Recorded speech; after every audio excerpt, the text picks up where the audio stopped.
In 1440, a German man named Johannes Gutenberg invented something that changed the world.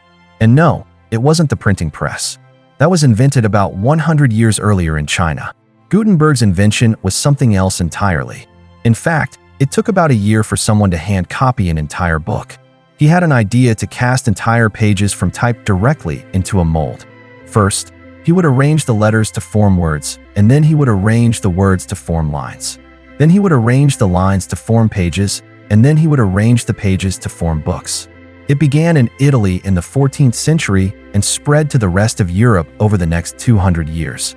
It was a time when people began to rediscover the classics of ancient Greece and Rome, and when new ideas about art, science, and culture began to emerge.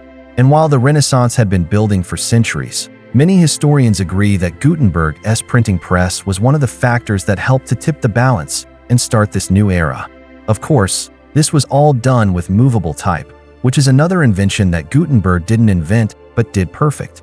If you like this video, be sure to subscribe for more. And as always, thanks for watching.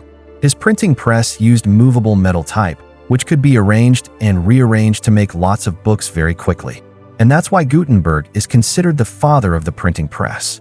So it wasn't until Gutenberg's invention that books became affordable for the average person. But how did he do it?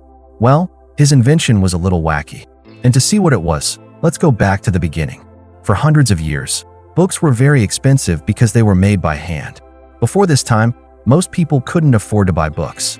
They were only available to the wealthy elite. But once Gutenberg's printing press made books cheap enough that commoners could afford them, people began buying books for all sorts of purposes, like filling their new libraries or even just reading for pleasure. Gutenberg was basically the first person to invent a mass production system for books. With the printing press, people could spread their ideas faster than ever before. Books could be printed in mass and distributed all over the world.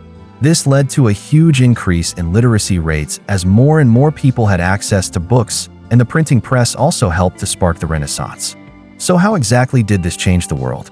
Well, for starters, it made books cheap enough that people could buy them just for fun. Not only that, but knowledge began spreading like wildfire. The Renaissance was a period of great cultural and intellectual change in Europe. So there you have it, the printing press in 100 seconds.